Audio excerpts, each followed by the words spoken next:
में ढेर सारा स्वागत है। Thank you. और जानना चाहूँगी कि मतलब हर बार जब भी आप स्क्रीन पे आती है तो होल्ड करती है, ये जादू आपको कैसे आता है? So sweet, thank you so much. It कैसे? इज आज तक का बेस्ट कॉम्प्लीमेंट था ये, thank you. But I am serious, I am not joking, I am thank not flattering you also, thank पर किस तरह से मैनेज करती है आप? पता नहीं, बस हो जाता है। आई मुझे ऐसा लगता है कि अगर आप अपने काम के प्रति बहुत ही प्योर हार्टेडली काम करते हो ना, बिना किसी चीज के, और बस काम पे फोकस करते हो, तो वो रिफ्लेक्ट करता है। और शायद उसी वजह से जो ऑनेस्टी होती है परफॉर्मेंस में, वो उससे शायद ऑडियंस अट्रैक्ट हो जाती है, शायद। शायद आपका लुक इतना इनोसेंट है, may be that may be holding the audience. May be. तो ये लुक बहुत डिसेप्टिव भी होता है, मतलब दगाबाज भी होता है। हाँ जी। क्या मतलब आपकी क्या तो सोच है इस बारे में? क्योंकि शायद ये लुक दगाबाज भी होता है, इसलिए मुझे ये शायद ही फिरोशियस वाला कैरेक्टर भी मिला है इस बार, कि चलो हम इसको खेल के देखते हैं कि अगर इसको हम दगाबाज फिरोशियस बनाएंगे तो ये कैसी दिखेगी। तो मैं खुद भी पहले कन्विंस नहीं थी कि यार मैं कैसी लगूंगी इतने गुस्से गुस्से में।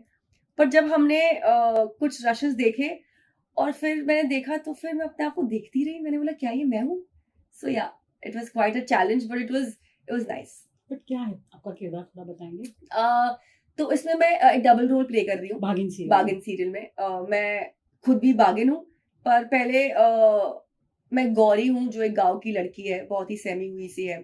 वो ज्यादा बोलती नहीं है, वो बस अपनी आंखों से बोलना ज्यादा पसंद करती है। Gauri is a complete no makeup look.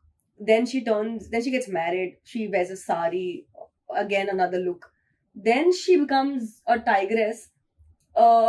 तो उसमें भी एकदम फिरोशियस सा लुक है। तो I have three stages in the show, in the 100 episode.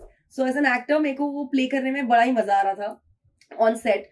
इतनी सारी चीजें चलती थी, पर मेरे को बस ये था कि भगवान, इतना कुछ सहन करवा रहे हो, बस इसका फल मीठा मिल जाए। बिल्कुल, बेशक मिलेगा। पर ये अगर आप बागिन बनी है तो बहुत सारा मेकअप करना पड़ता हाँ होगा, जी। नहीं? तो किस तरह से डील किया इस चीज़ से? एक्चुअली क्या है ना कि I did not go all crazy. मतलब ना ही हमने वो मूछे मूछे बनाई, ना ही टाइगर प्रिंस वो बनाया। हमने सोचा कि इस टाइग्रेस को हम जितना एलिगेंट क्लासी रखेंगे ना, उतना वो रिलेटेबल होगा लोगों को। तो मेरे को टाइम लगता था ज्यादा, क्योंकि मैं एक आउटफिट में और एक हेयर मेकअप में ऑलरेडी होती थी for a few scenes.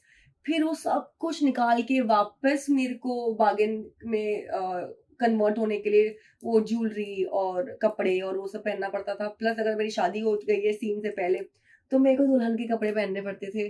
So that was a task. पर जैसे एक्शन होता था, पता नहीं क्या ही होता था मुझे, इस पर मैं खुश हो जाती थी। पर आपको पता है, इवन दर्शकों को भी पता होगा कि जब एक एक्ट्रेस स्क्रीन पे जब कोई मतलब एनिमल का रूप लेती है तो बहुत सुपर हिट हो जाता है। हाँ, तथास्तु। तो क्या कहेंगी, मतलब इतने सारे उनके वर्जन निकलते हैं, एपिसोड सीजन 1 2 ब्ला ब्ला निकलते ही जाते हैं। क्या सोचती है? That's a lucky charm. तो मेरे को लगता है, मुझे लगता है कि इस सब में ना मेरा सिर्फ एक काम है, कि मैं बहुत ही शिद्दत से अपना काम करूं। मैंने बहुत शिद्दत से 9 महीने तक ये काम किया है, दिन रात। मेरे से जितना भी बन पाया, उससे शायद 200% ज्यादा ही किया है मैंने इस शो के लिए।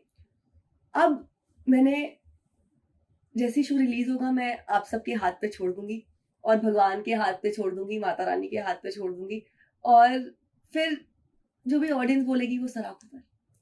अच्छा, मतलब अभी जो फोर्टकनिंग में आपका वेब सीरीज या और कोई सीरियल आ रही है? क्या है ना कि आप मेरे साथ शायद पहली बार इंटरव्यू कर रहे हो, Yes. And I am very glad that you come. You give me a very very good vibe. You welcome. So yeah, and I am so next time glad मुझे कि अच्छी तरह और भी टाइम मिलेगा और बिल्कुल अच्छा टाइम अभी भी मिलेगा आपको टाइम। तो सो आई जस्ट क्या पूछा था आपने? कि मतलब वेब सीरीज हाँ, या और तो फोर्टकमिंग। क्योंकि जब तक कि मेरे को कुछ मिल नहीं जाता और मेरा कुछ चीजें ऑनर नहीं आ जाती, मैं उस बारे में बात नहीं करती, बिकॉज मुझे लगता है कि जो चीज अभी तक हो ही नहीं रही, हुई नहीं, उसके बारे में क्यों बात करूं। तो होपफुली आपकी दुआओं से शायद बहुत जल्दी कुछ मिल जाएगा। बट इजी है क्या? एक सीरियल चल रहा है तो दूसरी 2 4 काम लेना इजी है? अब ये शो खत्म हो चुका है ना हमारा। अच्छा। ये हमने 100 एपिसोड शूट कर लिए है, ओके तो मैं एब्सोल्युटली फ्री हूँ अभी। ओके। हाँ, सो नाउ आई कैन आती रहूंगी टीवी पर 4 महीने तक, क्योंकि 100 एपिसोड किए हमने। और अगर ऑडियंस को पसंद आया तो शायद सीजन 2 भी लेकर आएंगे मेरे साथ ही। बट फिलहाल तो कोई कुछ है नहीं। आखिरी में जस्ट जानना चाहूंगी क्योंकि आपका बहुत जो फैन फॉलोइंग काफ़ी बड़ा है, तो सेट पे हम लोग जब काम करते हैं, खाना-पीना, नींद वगैरह सबका थोड़ा-सा मतलब ऊपर-नीचे हो जाता है। तो आप अपनी हेल्थ का किस तरह से ध्यान रखती हैं? मैं अपना हेल्थ का ध्यान रखती हूँ कि मैं सिर्फ़ घर का ही खाना खाती हूँ। My mom gives me food from home and मेरे साथ-साथ जो मेरे जितने भी को-एक्टर्स होते हैं, उन सबको साथ में बिठाकर मैं घर का खाना लेकर आती हूँ because not everybody has parents here. I have my family here, तो मैं कोशिश करती हूँ कि सबको घर का खाना मिले रोज़। तो हम सब इकट्ठे बैठकर खाना खाते हैं। पर इस शो में इतना ज़्यादा मौका मिला नहीं क्योंकि बहुत ही टायरिंग था ये मेरे लिए। तो जब भी मेरे को टाइम मिलता था, तो मैं सीधा सो जाती थी। वो होता है कि 10 मिनट का भी अगर मेरे को पावर नैप मिलेगा तो मेरे में एनर्जी आ जाएगी और भी काम करने की। हुँ, बिकॉज़ इट्स नॉट ईज़ी ना कि आप नॉर्मल एक्टिंग कर रहे हो, फिर सडनली यहाँ पे भागिन आ जाती है, तो देन यू गो क्रेज़ी, तो पूरी एनर्जी डाउन हो जाती है। तो मैंने ज़्यादा किसी के साथ वार्तालाप नहीं किया। I have been with myself more in the show. Yaneri, thank you so Thank much and see you you. around with the loads of work. Yes, thank you so much. Thank you. Welcome. Thank you.